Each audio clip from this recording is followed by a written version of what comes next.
अस्सलाम वालेकुम प्यारे बच्चों, क्या हाल है आप सबके। आज मैं आपके लेके आई हूँ उर्दू का मज़मून मेरा घर, जिसे हमने 10 लाइनों में लिखना है।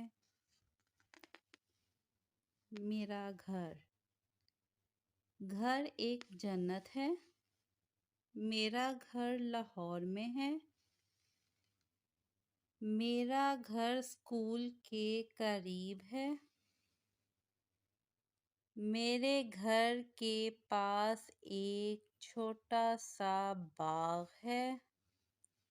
मेरे घर में 4 कमरे हैं। हर कमरा रोशन और हवादार है।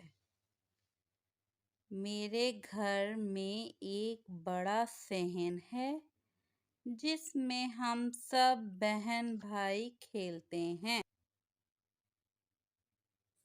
घर में हम सब मिलजुल कर रहते हैं।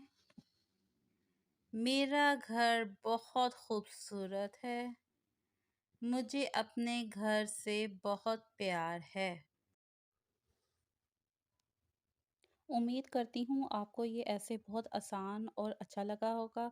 अगर आपको मेरी वीडियो अच्छी लगी है तो आपने इसको लाइक, सब्सक्राइब और शेयर लाज़मी करना है। ओके बच्चे, फिर मिलते हैं किसी और वीडियो में। अल्लाह हाफ़िज़।